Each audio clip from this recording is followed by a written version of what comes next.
최강 시사.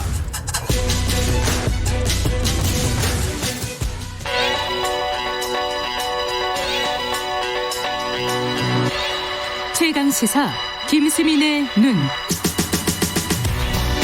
네, 김수민의 눈, 김수민 평론가 나와 계십니다. 안녕하세요. 네, 반갑습니다. 방금 저희가 김종대 대변인, 정의당 대변인과 얘기를 했습니다. 네.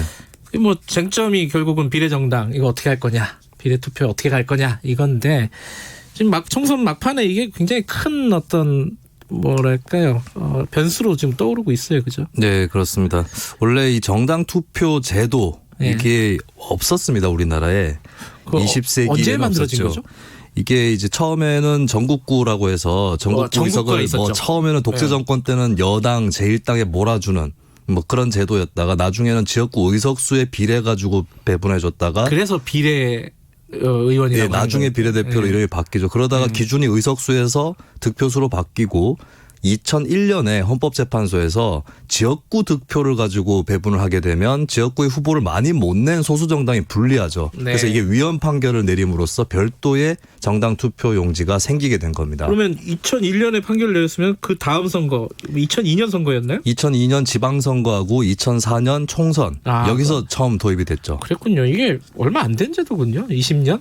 20년이면 많이 된 거 아닌가요? 아니에요.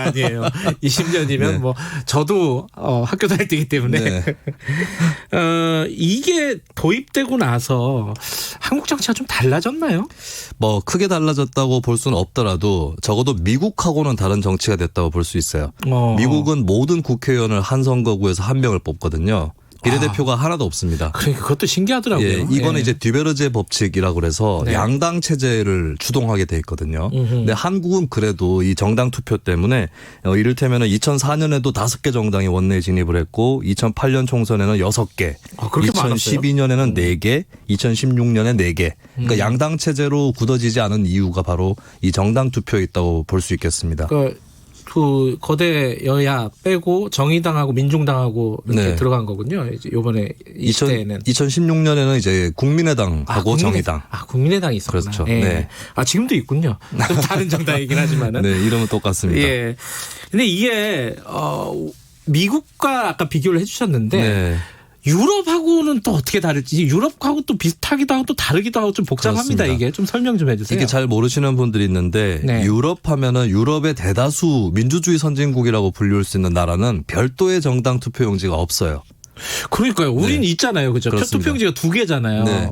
유럽에는 총선을 하면 한 장을 갖고 씁니다. 근데 어떻게 하냐면 자기 지지 정당의 표시를 함과 동시에 그 정당에서 낸 후보 중에 한 명을 찍거나 뭐 이런 식으로 하게 되는 거죠. 그래요. 예, 그렇게 해서 이제 일단은 정당 지지율부터 먼저 감안을 해서 의석을 나눠주는데 지역구 의석부터 비례대표 방식으로 뽑는다라고 이해를 하시면 될 것 같고, 그 다음에 이제 뭐 개인별 득표 순이라든지 또 정당에서 미리 정해놓은 순번이라든지 이런 것들을 감안해서 하는 그런 투표 제도입니다. 그러니까 우리가 준연동형 막 이런 얘기 많이 하잖아요. 그러니까 정당 득표율로 의석수를 다 배분해 버리면 그게 이제 완전 연동형이 되는 거죠. 그렇죠. 완전한 거의 뭐 순수하다시피 한 비례대표제를 대다수의 유럽 국가가 채택을 하고 있고, 그다음에 투표용지 2장 이렇게 따로 쓰지 않기 때문에 그쪽 나라에서는 위성정당은 불가능하다라고 봐야 되겠죠. 위성정당이 다 정당 투표가 따로 있기 때문에 벌어지는 현상이거든요.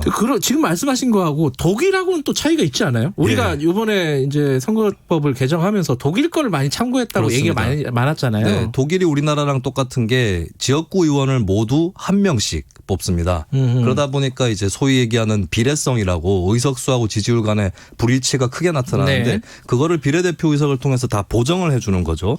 이 방식에 비슷한 것을 우리나라가 이번에 도입을 했다고 볼 수 있겠고, 일본 같은 경우는 이제 정해져 있는 비례대표 의석을 단순하게 정당 지지율로 배분하는 과거에 우리나라가 채택했던 그 제도인데 우리나라가 일본식에서 독일식으로 몇 발짝 왔다라고 볼 수가 있겠고, 하지만 이제 유럽 대다수 방식하고는 여전히 많이 다르다라고 하는 거죠.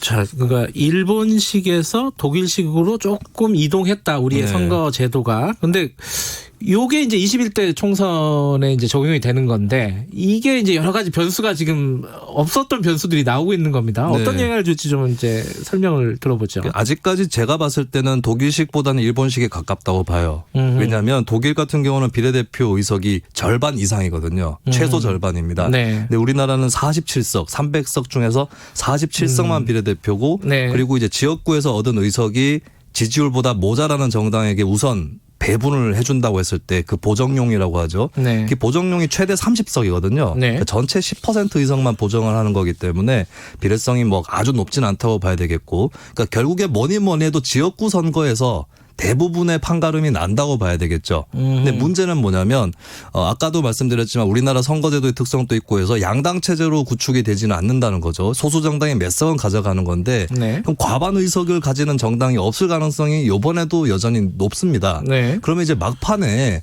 뭐 예를 들어서 민주당, 통합당 이쪽의 의석이 얼마냐에 더해서 나머지 정당의 의석이 얼마냐 여기에 따라서 이제 또 희비가 엇갈릴 수 있는 거거든요. 네. 이 분포를 막판에 결정지을 수 있는, 그러니까 이제 물로 치면 몇 방울 안 되는 물이지만 잔에 차 있는 것을 넘치게 만드는 그 몇 방울의 물이 정당 투표에 따라서 결정될 수 있다는 겁니다.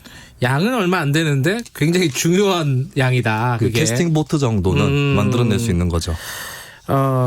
이게 이제 그 물방울 마지막 중요한 물방울이 어디서 나와서 누구를 떨어뜨리느냐, 누구를 붙이느냐. 요게 쟁점이겠네요. 그죠? 네.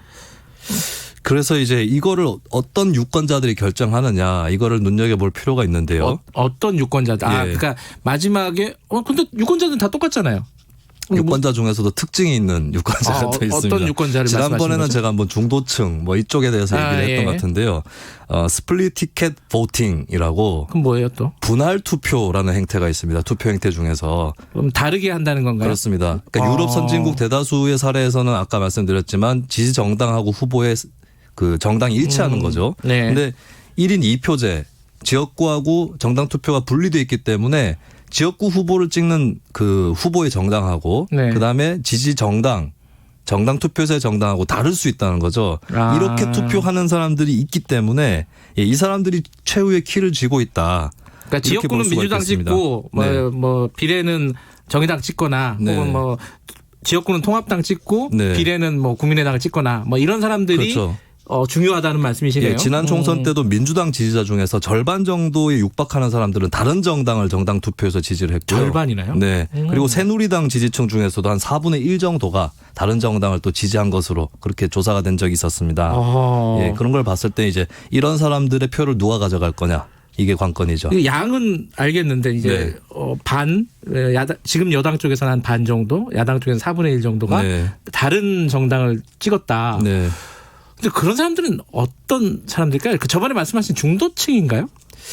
중도층일 수도 있고요. 근데 네. 이제 그 사람이 중도적인 정당을 정당 투표에서 지지한다면 그럴 수도 있는데 중도층이 아니라 보수층일 수도 있고 진보층일 수도 그래요? 있습니다. 그럼 다른 거네요, 범주가. 예, 네. 그렇다고 볼 수 있고 이게 우리가 한번 추측을 해보자면은 네. 그러니까 이게 분할 투표에 반대되는 행태가 줄 투표거든요. 다 똑같이 찍는 거. 예, 똑같은 기호까지 맞춰가지고 예를 들면 지방선거에서 투표용지 7장 나오잖아요. 뭐 교육감 선거나 이런 거 빼고 정당 나오는 거 다 똑같이 찍는. 1번. 이런 분들이 있는데 이런 네. 분들 물론 이제 자기 신념 때문에 그렇게 하는 경우도 있지만 네. 정당 투표에 대해서 대비가 안 돼 있는 분들도 상당히 많아요.